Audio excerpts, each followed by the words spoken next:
This is probably something you've never really noticed if you're not a silver bug, but silver is actually a very special metal for lots of reasons. Some of them are to do with people's perceptions.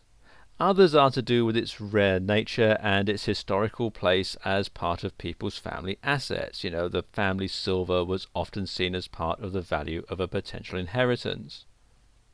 Probably the most significant property that will play a huge part in silver's value in the coming years is that there is no chemical element with a higher electrical conductivity. Now, this might sound like a boring fact on its own, but it means that no matter what the situation regarding silver's normal perceived value, it has a property that means it's the best metal for any application that involves carrying an electrical current. Now, think about that for a moment. There is no other metal on the planet that can do this job better than silver. Now, that's huge. This means that no matter what happens in the future, using anything other than silver to conduct electricity is probably a compromise of some sort. Now, if you've ever had to repair anything electronic or even metallic, you've probably encountered something called solder. Solder is a metal strand with some flux, usually at the core of the solder wire, but not necessarily, and it's used to melt around two metal contacts that you want to join together. Obviously, silver is an ideal candidate to be used as solder, but for many applications the solder needs to be very soft and melt at low temperatures compared to the other metals that are being joined.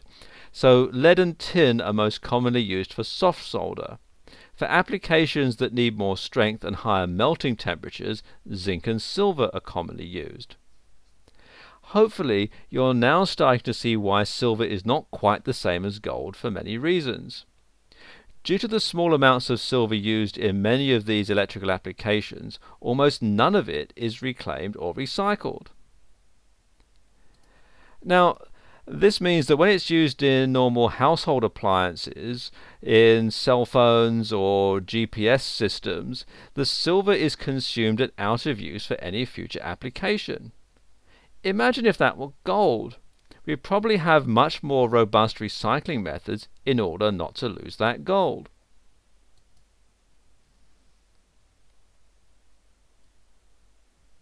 The other significant property of silver is that it's the metal with the highest thermal conductivity. This may not seem impactful at first glance, but consider our current global focus on energy conservation.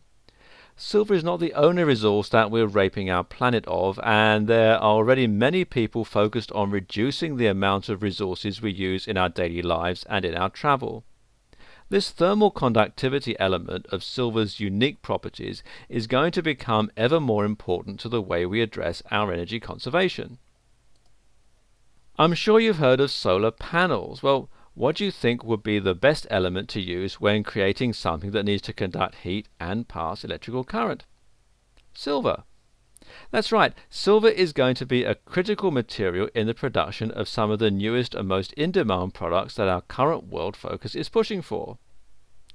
Don't you think the batteries in the new green cars will need silver? Silver is already used in the windows of many large buildings because of its reflectivity.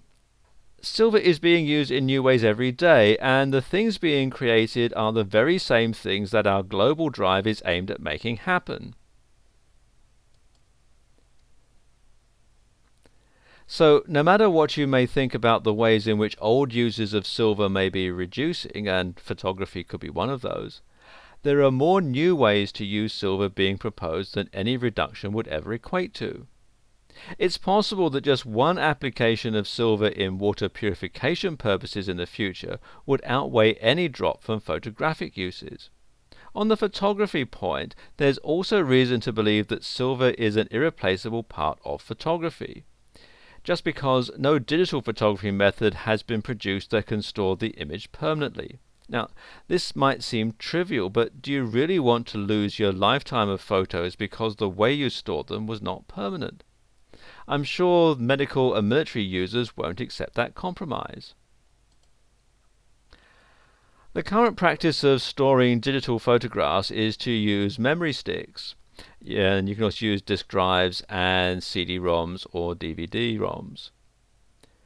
And CD-ROMs and DVD-ROMs actually use silver, remember its reflective property, and they need replacing every 5 years to ensure that the contents are safe, and you're probably aware of how temperamental disk drives and memory can be.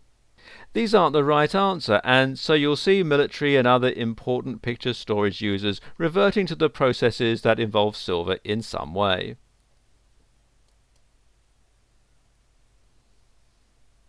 Because of its electrical and thermal conductivity, silver has grown in importance in modern industrial uses such as electronics in batteries, where 1.2 million silver-zinc batteries are used worldwide each year. In solar energy as reflectors and conductors, making use of both its conductivity and its reflectivity. In the automotive industry, photography, and so on. Another important field is electrotechnics, where silver is used in conductors and communicators. The aeronautical and even aerospace industries use silver within a special alloy containing lithium and aluminium. Worldwide, silver is applied in more than 1,300 patents. As all of these things develop, we'll see silver used in superconductivity applications, health applications, and electronic applications more and more. I had considered listing all the uses of silver I could find for you here. But I think you get the idea. New uses are coming out all the time, and with silver's medical applications, thermal properties, electrical conductivity, and uses as coinage and jewelry, there's no way that we can remove it from consumption, and we're almost certain to be constantly increasing demand for the existing ways of using silver. You get the message now, I'm sure. On the market, silver is sold in different kinds of purity. The purest silver you like to come across, and the most popular investment grade silver, is 99.99% or 0.999 fine silver. Fine silver is the way that silver is sold in bars and some kinds of coins. Fine silver is too soft and easily deformed to create elaborate jewelry or any kind of silver objects such as cutlery or decorative objects. In these cases, different grades of alloys are used, one of the most common ones being the well-known 92.5% sterling silver. As the grade of purity of sterling is 92.5% silver, that means it contains 7.5% other metals, usually copper. Sterling silver can produce a certain reddish stain known as the typical fire stain or fire scale, which is caused by oxidation of the copper. Sooner or later, the companies, governments, and other entities will run out of the silver they need. Today, we demand more silver than we mine. Compared to the demand, what we actually dig out of the ground is a very insignificant amount. The majority of the current silver demand is fed by above-ground stores and investment holdings, and what comes from the ground is combined with that to try and supply our needs. Historically, the above-ground stores were significant, but much of that has been used now by industry and coinage applications. My research indicates that in 1940 there were 2 billion ounces of above-ground available gold reserves and 10 billion ounces of available silver, and that was more than enough at the time. In 1980 there were 3.5 billion ounces of gold and 3.5 billion ounces of silver, but the US government was flooding the market with 5 to 6 billion ounces of silver. In 1990 the silver reserves were depleted. Since that year we've been consuming silver at a higher rate than it's been mined. There are no government stashes of silver to flood the market with any longer. In 2008, there were 5 billion ounces of gold and 1 billion ounces of silver, so the ratio of available silver to gold is constantly changing. It's been said that up to 95% of the previously existing silver has been consumed, unlike gold. It's difficult to get accurate and up-to-date statistics on what's left in the ground, what's being mined, and when we're likely to hit the point where things get critical. All of these things ultimately mean that the price of silver is set to go up significantly for many reasons. If those things come together at the same time, it's possible that the amount of silver that would currently buy you a suit could eventually buy you a house, and that's not in the too distant future.